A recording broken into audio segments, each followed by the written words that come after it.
So God said, you will have to till the soil. You'll have to work the soil to keep yourself up, to survive, to stay alive. Because now you've descended into 3D. You're no longer in Yesod. You're no longer in the thinner, lighter ethers. You're now in the very dense third dimension. So you have to till the soil. You know, there are so many metaphors in the Bible. And because of the metaphors, metaphor. So metaphor to me means beyond words. So when something is beyond words, you can only describe it verbally. You can only describe its essence verbally, right? Because it's beyond words. So metaphor is beyond words. So the meaning is the same, the words different, blah, blah, blah. So that's why there's so many metaphors in the Bible. Nothing scandalous happened. Nothing demonic happened. All we decided to do as creative beings, as God, as one with God, all we decided to do is to experience life. That is, experience the separation, experience the ego. And because we are gods, we were able to do that. It's not that we did something bad and we were thrown out of the house by our parent. We weren't disowned in any way at all. But in order for the essence to make sense to us in terms of what we need to do to integrate or reintegrate, you find metaphors. And because of those metaphors, you can find a lot of manipulation too, because everyone's ego is different, everyone's perspective is different. Now, in regards to tilling the soil in order to survive, all that simply means is because we are no longer part of the one, as in altogether connected, we are now separate. We will now have to dig into ourselves to find answers, to find the God within. Nobody has all the answers, but everybody does. That is, you will only find the answers when you dig yourself. And unfortunately, religion has taught us to rely on others to dig for us. And yet it says time and time again that when we leave this plane, it's only ourselves that leave. No one else can be a credit unto us. It's all ourselves, all our accounts when it comes to the truth. So if somebody seeks an answer from somebody else, ultimately they're being naive. Not that one cannot speak to anyone about anything or get advice about anything or learn from anyone, but there are ultimate questions to your life that only you can answer. Nobody can for you if you ever felt that somebody could. And that is simply because we have to till the ground. Working the soil, that is a metaphor for digging into yourself. Digging through the carnal case that is your body and going right through to the core that is your true self. That is the digging. And when you start digging, you will find that you will be able to sustain yourself more and more. But until you dig, I'm afraid you will not get any answers. That's why Christians in particular, and also other cultures like Hindu culture, etc., they will put their two hands together. Each hand is one. Together they're two or 11. And this is symbolic of the fact that we have come from a place of one and we are now separate entities. And thus, because of our ego through the sun, we have to remind ourselves who we truly are. So when it comes to meditating, when it comes to praying, whatever label you want to put on that practice, you'll find people put their hands together. Sometimes it's not even because of your culture. It's just that you feel inclined to put your hands together when you are really trying to channel in. And that's because you need to reintegrate. And that's what the putting of hands together is symbolizing. It's the coming together of two separate entities to one. And that is your true self. Starting to pour on me now as I say this. So I'm going to finish off the video.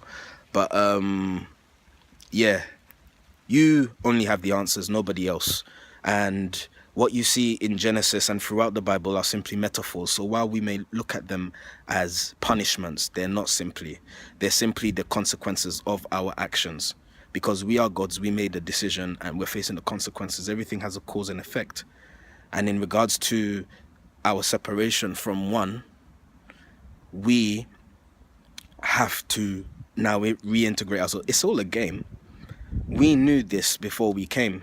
Whether you believe it or not, whether you remember or not, has nothing to do with it.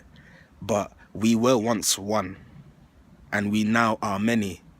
But then guess what? We'll soon become one again. This is integration. This is the purpose of life. And you'll find many practices, the putting of hands together,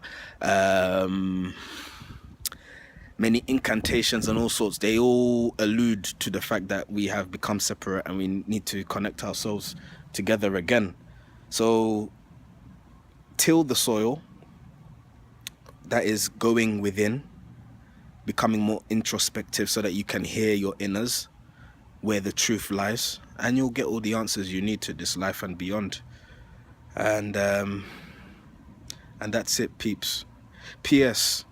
The Bible will have you believe that we are being punished, because those who put together the Bible had a different intention for us all. People may ask, why do I bother sharing much information on my channel? Why do I speak my mind, etc., etc.? It's because I don't own anything. And if I contained it, I'd be a madman now. Because we all have to share.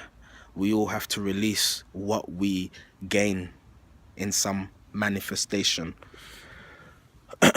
We always have to do that. So I'm no better than anyone. But if I'm privy to some information, or if I gain insight into something that I know can benefit others as well as myself, I'm all for that. But on the other hand, you'll have the lower self, which is all of us. We're both the higher and the lower, but we decide which one we want to work with more.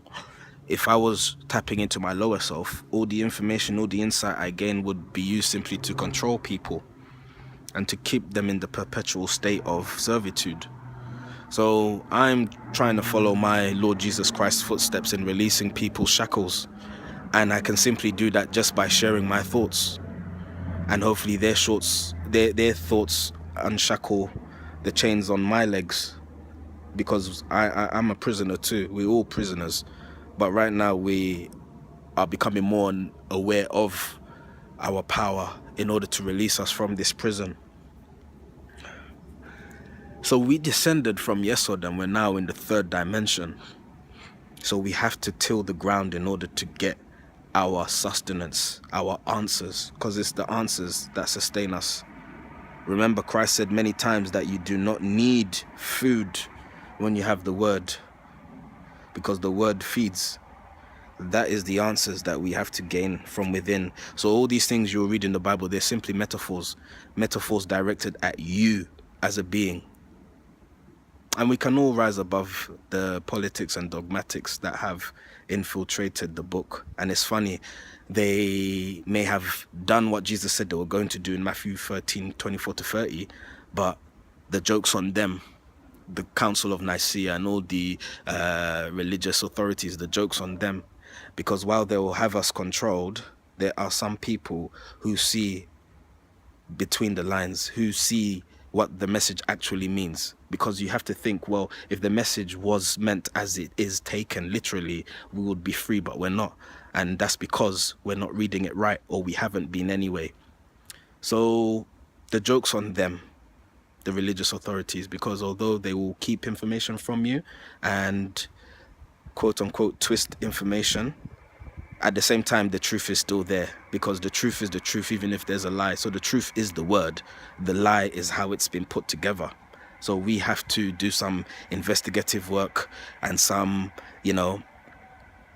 digging. We have to dig the soil, we have to toil the soil in order to find the answers and to rise above servitude and all of us be masters and servants at the same time. Jesus was talking all about this.